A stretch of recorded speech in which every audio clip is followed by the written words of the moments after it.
Hello everyone, welcome to ITLS Academy. This is your mentor Dr. Shamaita Basu, and in this session we will be covering the second part of the topic vaccines. So I think we had ended with the attenuated or the live vaccines in the earlier session, that means in the first session of the topic vaccines. So in this session we will be starting with the inactivated virals or the bacterial vaccines. Okay, so now there are different methods of inactivating a viral or a bacterial vaccine. What are they? They include heat or chemical agents, and the end result will be the loss of replication ability. So that is what we want, because we never want that as a result of vaccination, the pathogen or the pathogenic part which is inserted inside the body of the recipient actually becomes pathogenic and it starts multiplying and replicating inside the body. That is never what is desired, isn't it? Because because if that happens, then that particular antigen will be responsible for producing the disease only, and that is exactly what we do not want. That is exactly the motive or the intention behind vaccinating a person, that the person will never suffer from that disease. So the main point or the main aspect of developing a vaccine will be making sure that the antigenic agent which is inserted in the form of a vaccine never reverts back to its pathogenicity. Okay, so loss of replication ability will be one of the most important parts when we are talking about the methods of inactivating a vaccine. Secondly, they are saying that it is difficult to inactivate due to potential for denaturation of epitopes. Epitopes are the antigenic determinants. So it might happen that the antigenic determinants are denaturing, means they are losing their property. So dependence on higher order levels of protein structure is also a very important aspect, because denaturing means the protein structure is getting damaged, and usually protein structure means it's usually the tertiary or the quaternary level of structure, because proteins has four different levels of structure: primary structure, secondary structure, tertiary structure, and quaternary structure. So usually when we are talking about a biologically functional protein, we are referring to either the tertiary structure or the quaternary structure. Okay, now this is a table that I have given to explain or to make you understand what is the difference between attenuation and inactivation. Now attenuation is something which I have already talked about in the previous session, where we are just attenuating, means resting the infectivity or the pathogenicity of that particular pathogen, but the pathogen itself is live. The pathogen itself is not killed. We have just taken out the infectivity or the pathogenic part of that particular pathogen. But inactivation means we are actually killing the pathogen. We are supplying the dead pathogen in the form of the vaccine inside the body of the patient.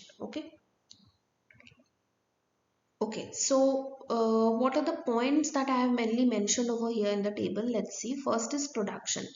So talking about production in case of attenuated vaccine, selection for avirulent organisms. Virulent pathogen is grown under adverse culture conditions or prolonged passage of a virulent human pathogen through different hosts. And in case of inactivated vaccine, because we need to attenuate it, isn't it? So we need to just pass the the product of the vaccine, means the pathogen, through different lines of host to different types of host, so that dhire dhire it's gradually its disease causing ability or its pathogenicity is decreased over a prolonged period of time. And in case of inactivated vaccine, we are just simply killing it or inactivating it with the help of heat or chemical or different types of radiation like gamma ray. Okay, second point that I have given over here is booster requirement. Okay, so if it's a attenuated vaccine, usually booster requirement is not there, or even if it is there, it is very rare or very less. But in case of inactivated vaccine, regular booster dose or multiple booster doses required. Third is relative stability. So in case of attenuated vaccine, it is less stable. In case of inactivated vaccine, it is more stable. Okay, and that is an advantage for the third world countries where the refrigeration is limited. Okay, because third world countries means poor developing countries like India, Pakistan, Bangladesh. So in such countries, still now, refrigeration or infrastructure, new machines, instruments is still a huge burden, huge financial burden. So in those countries, inactivated vaccine will be much more helpful. Okay. Then we have the type of immunity induced. So in case of attenuated vaccine, it will be producing humoral and cell mediated immunity, both. Means both antibody response as well as the cellular mediated immune response, means where the NK cells, the dendrites, the macrophages will be activated. So both those parts will be activated. And in case of inactivated vaccines, only the humoral immunity part will be activated, means only the antibody mediated response will be there, not the cell mediated response. Then we have reversion tendency. Okay, so reversion tendency obviously is something which will be seen in case of attenuated vaccine, which I already mentioned, because the agent is still alive, so it can be reverted back to the pathogenic form. But in case of inactivated vaccine, there is no question of reversion because it is killed in the first place. Okay. Okay, now again it is just a continuation of the previous slide. So in case of attenuation, it normally requires one dosage to induce relatively permanent immunity, and that is the reason why booster dose is usually not required in case of attenuated vaccine. Exception will be in case of polio vaccine we saw, isn't it? We had two polio vaccines, Sabins and Salk, where Salk was the dead one. It is intravenously injected, and Sabin was the oral one, which is the inactivated form, which was the inactivated form. But this means, sorry, Sabin was the live form and Salk was the killed or the inactivated one. So Sabin was basically, it was found that it is affecting different body parts or different organs via different strains. Okay, so that's why, in spite of being an attenuated or a live virus, it needed, sorry, live vaccine, it needed booster doses. Okay, so those are actually exceptions, but usually in case of attenuated vaccine, a live vaccine, usually we do not require any booster dose. Okay. Despite reliance on cell-mediated immunity, increased IgA response. Okay, so that is also an important characteristic of attenuation, that in spite of reliance on cell-mediated immunity, because as we saw in case of attenuation, we are actually elevating both the cell-mediated as well as the humoral immunity. But in spite of that, we are having a increased IgA response. Okay, and in case of inactivation, it requires multiple booster doses, as I mentioned, and also it is having an emphasis on activating the humoral immunity only, not the cell-mediated immunity. Okay. Now coming to something called adjuvants. So what are these adjuvants? Adjuvants are basically they are acting in the form of helper or accessory. Okay. So basically they are critical for the use of inactivated vaccines, means those vaccines which are killed. For those vaccines, we need adjuvants. Why? Because they are killed, so they cannot travel to the target organ. They cannot travel inside the body of the patient. So for that, they need a zaria, they need a means, and that means will be the adjuvant. So they will be simply carrier proteins or carrier molecules. Okay. So most widely used adjuvants will be the aluminium salts, mainly hydroxide or phosphate. And some of the effects of these adjuvants will include liberation of antigen, chemoattraction, and inflammation. Okay, now coming to impact of vaccines on public health, very important, because vaccination or immunization is a process which is done with the idea or with the with the intention of immunizing a huge part of the population, immunizing a major part of the population. Okay, the first such vaccination done was polio vaccine, as we all know, against Sabin and Salk. So Sabin was the oral one, it was the live virus or the live vaccine, and IPV or Salk was the intravenous one, which was the killed vaccine. Okay, and in case of polio vaccine, particularly in case of Sabins, there were some unfortunate cases where actually the virus, it reversed back and it actually caused the disease in the body of the recipient, which was not expected, which was very much unfortunate, but it actually happened. Okay, So polio was one of the first such vaccinations which was done with the aim of immunizing a large part of the society, of the human society. Okay. So between here they are talking about smallpox. Between 1977 and 1980, smallpox was eradicated in the United States, and now it is globally eradicated. We all know, all over the world, all over the earth, no case of smallpox happens. Okay. Global eradication is currently a major consideration, and also it is an important phenomena of herd immunity. I think herd immunity is again something I've talked about earlier. So it's the immunity when achieved when 70% of the population is actually immunized either by vaccination or by acquired immunity, natural immunity through previous infection. So it's either uh, means it's actually active immunity either from previous infection or via vaccination. So if 70% of the population reaches such a state, then the remaining 30% of the population who have not yet uh, been infected with the disease, or neither neither infected by the disease previously nor vaccinated, that 30% will still be protected automatically, because the remaining 70% has already been immunized either by vaccination or by previous infection, because the rate of transmission will be much more decreased, or will be at, like, to be precise, will be almost zero, because 70% of the population is immunized, so they will not be suffering from the disease anymore.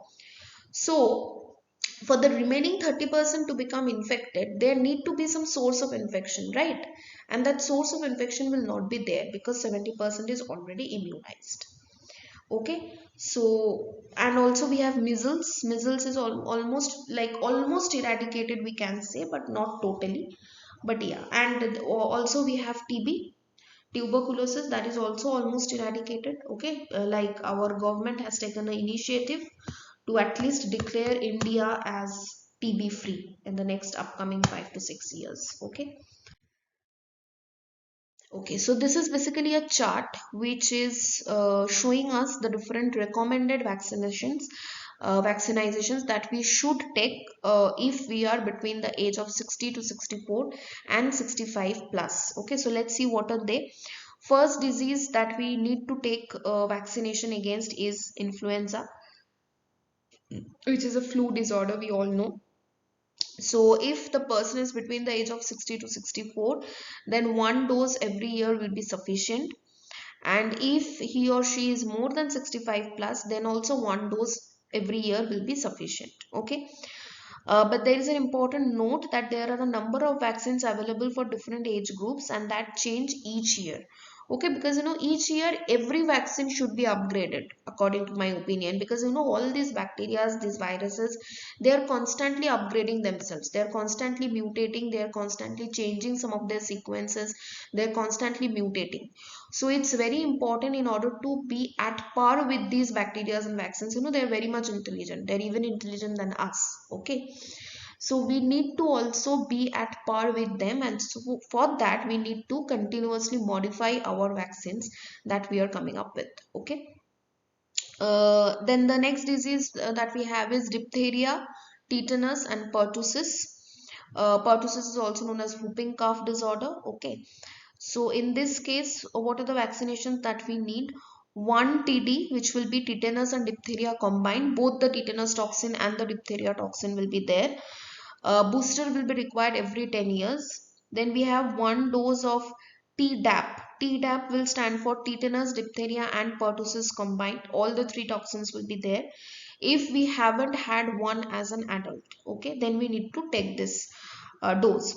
And if the person is more than 65 years old, then one TD booster will be required every 10 years, and one dose of Tdap will be required again if you hadn't have it as an adult. Okay. Then we have varicella. Okay, varicella zoster virus means the chickenpox virus. Okay, so for that, if the person is between 60 to 64 4 years old, then we need to have one or two doses if haven't been vaccinated yet and haven't had a past chickenpox or shingles infection. Because chickenpox or shingles, these are basically, shingles is kind of similar to chickenpox only, but In case of shingles, the blisters that are not blisters, the rashes that develop, they're a bit more painful than the rashes that develop in case of chickenpox. But otherwise, the remaining symptoms are same. You will have fever, you will have cough and cold, you will have body ache, okay, and you will have the rashes. But shingles are a bit powerful, painful and powerful than chickenpox. But otherwise, they both come under the group of varicella zoster virus. Okay, so chickenpox is such an infection which is known to be very much, like if a person has chickenpox, then the second time that same person will never suffer from chickenpox again. So the natural immunity is very much strong in case of chickenpox, and usually it doesn't have many strains and varieties, variances. Okay, that's what that is also a good reason of why it's a good natural immunity giver. Okay, so if 65 plus, then one or two doses if haven't been vaccinated. Then we have shingles, same. Then we have pneumococcal, which is responsible for causing pneumonia. One dose pneumococcal conjugate is required if the person is having any risk factor. And pneumococcal, because the pneumococcal vaccine is mainly of two types: pneumococcal conjugate or pneumococcal polysaccharide. Conjugate polysaccharide is basically various parts of the bacterial uh, cell or the bacterial candidate that we are utilizing to produce the vaccine. Okay, so that varies. Uh, and in case of people who are having some risk factors due to health, job, or lifestyle that are not listed here, may need additional vaccines, including meningococcal, that is meningitis, hepatitis A, hepatitis B, HB, HIV, okay, influenza type B, because depending on the profession, particularly those people who are involved in healthcare profession, okay, the doctors, the nurses, the different other healthcare staffs who are working in the hospitals and nursing homes, those people are much more exposed to these kinds of infections, these kinds of infectious and contagious infections. So these people, they need to get vaccinated at the earliest. Okay, their vaccination should be at the priority. Okay, so now basically we will be going to talk about COVID vaccine a bit, because I have just included it in this topic of vaccine because I thought it will be a very important topic for you to know, particularly after we have faced the COVID pandemic. Okay, even if we don't know in details about different other vaccines, it is very important that we know in details about COVID vaccines, mainly if we are coming from the medical background or the biological background. Okay, so, this is just a brief idea or a brief overview of the central dogma, something I have already talked about many, many times in this entire, course of medical biotechnology. So, this is something I will not be going to repeat again, because we all know this, that from DNA via replication DNA will be formed, then from DNA via transcription RNA will be formed, and finally from RNA via translation we will get the ultimate product of our choice, that is the protein. Now moving forward to RNA virus, okay, because we all know that coronavirus was a RNA virus. Okay, now what is exactly the scenario in case of a RNA virus?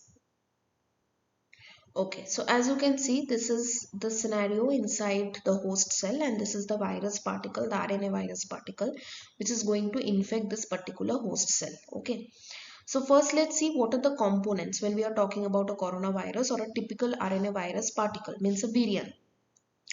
So we have a fatty coat which will be stolen from the infected cell. Then we have a protein shell. Then we have the spike protein, which is very important to adhere or go and infect the host cell.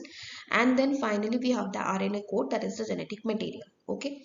So see here, the virus is just going, it is entering the cell. The viral RNA will be entering the cytoplasm, as you can see over here.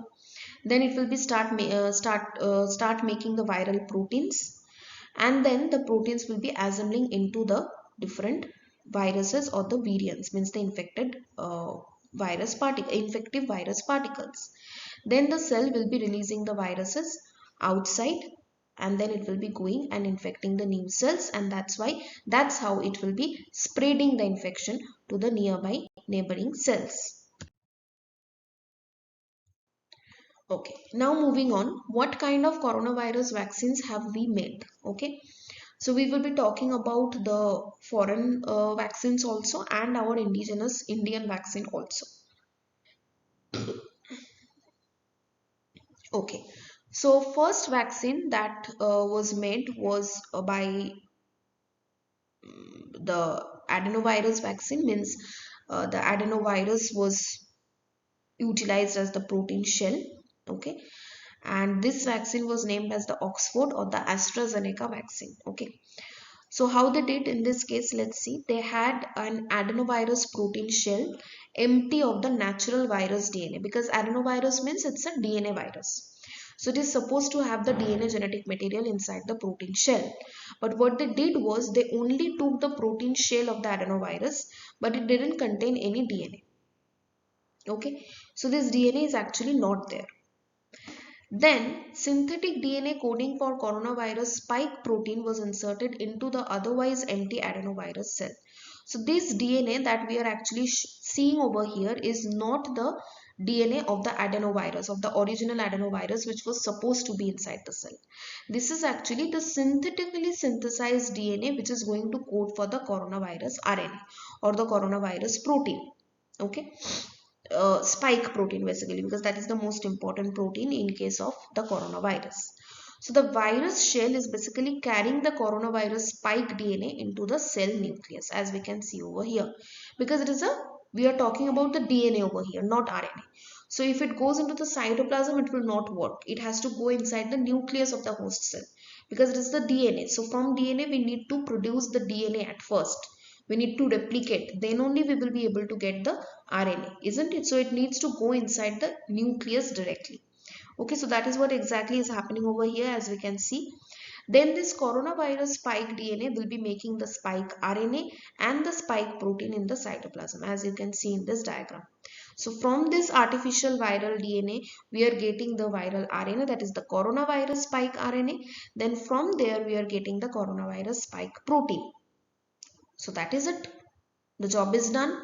Now these proteins will be again going and assembling into new virus particles, and it will be releasing outside the cell, and it will be activating the immune system of the body where this virus was initially inserted. So neither the virus cell nor the coronavirus spike DNA will persist or cause any disease.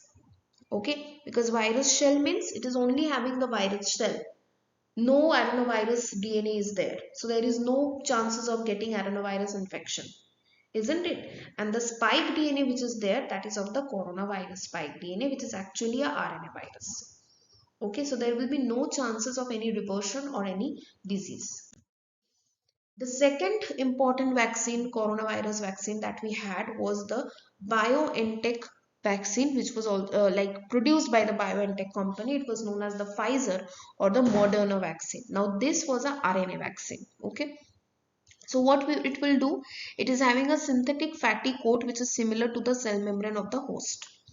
Then it contains the synthetic RNA coding for the coronavirus spike proteins. Okay, so this is the synthetic RNA which is having, and it is going inside the cell. It is entering the cell cytoplasm. It is again starting to produce the different coronavirus spike proteins by translation. They are again getting assembling into the virus particles. They are getting outside from the cell.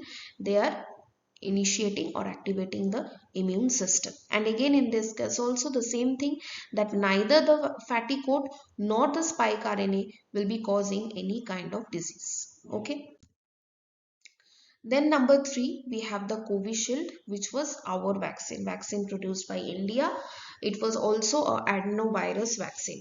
Okay, so this was basically a recombinant replication deficient chimpanzee adenovirus vector encoding the SARS-CoV-2 spike glycoprotein. Okay, so the spike protein, which is known as the S glycoprotein, spike glycoprotein, that was basically coded by this particular vaccine where the chimpanzee adenovirus vector was utilized. Okay, so following administration, the genetic material of the part of the coronavirus is expressed, which will be stimulating an immune response. Okay, so basically the expression of the genetic material is the most important part over here.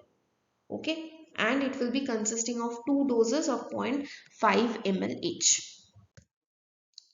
And last but not the least, we have the Covaxin, which was developed by Bharat Biotech along with collaboration with NIV, Pune, National Institute of Virology. It was known as the BBV 152 Covaxin. Okay, so it is developed by Bharat Biotech along with the ICMR and the NIV. Okay, ICMR means Indian Council of Medical Research, and NIV stands for National Institute of Virology in Pune, India. So this Covaxin vaccine contains an inactive form of the virus itself, means it's a dead or a killed virus vaccine. It is given as an injection into the muscle of the upper arm, deltoid basically. Once injected, it provokes an immune response that can block or kill the virus's future infections or invasions without actually causing the disease. Covaxin is also given in two doses of, I think, not 0.5 ml but I think 1.5 ml each. The second dose of the vaccine has to be taken 4 weeks after the first dose. Okay, 4 weeks means around 1.5 months after you take the first initial dose. Okay, so this is again a dead or a killed virus vaccine, unlike Covishield, which was actually a live virus vaccine uh, carried by the help of the adenoviral vector. Okay. So this is basically a slide where they are explaining the how this COVID-19 vaccines are actually evoking or stimulating the immune response. Okay. So see, this is basically the vaccination that we are doing with the help of RNA vaccines, for example.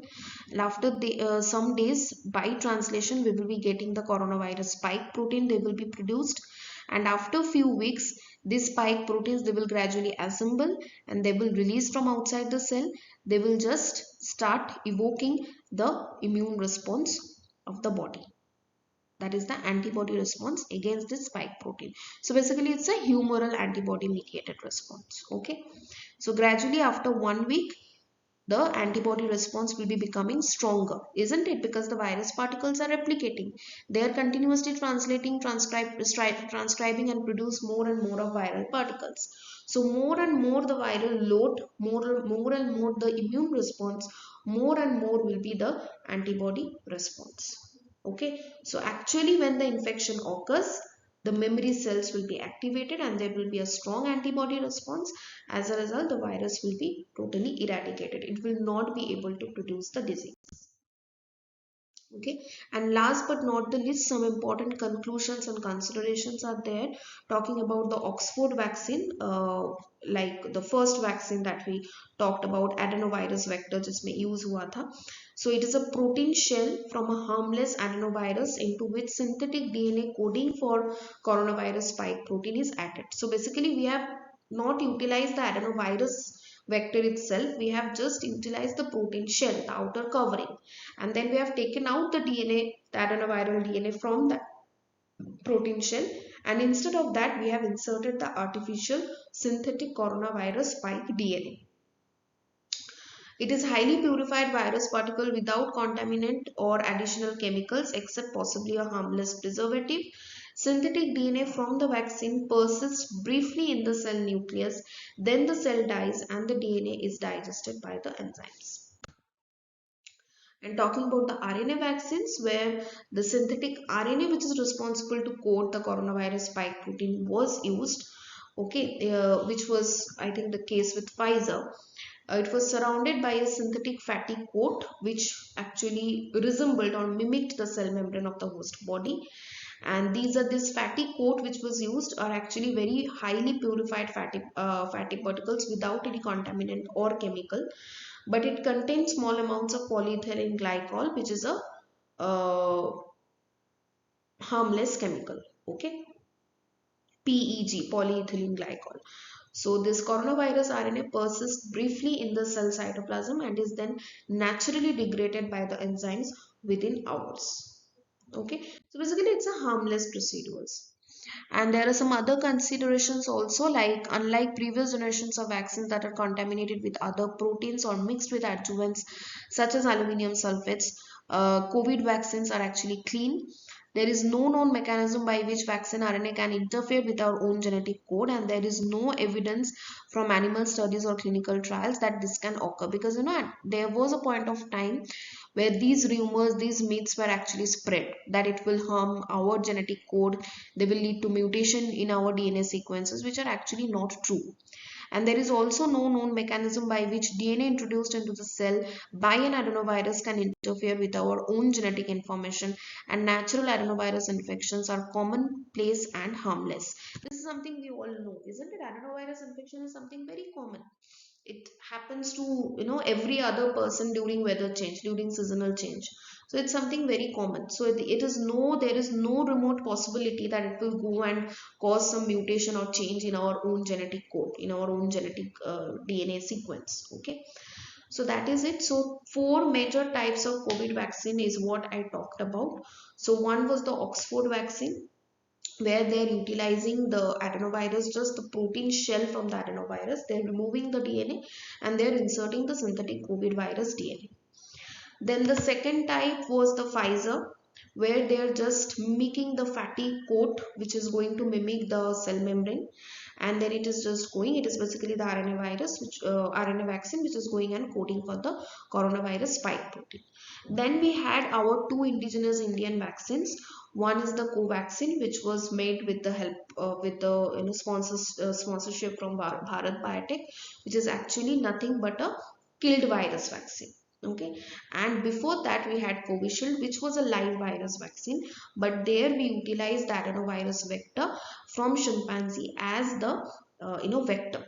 Okay, so that was again a DNA vaccine where it went and just coded for the RNA of the COVID virus spike protein. Okay, so I think that's it.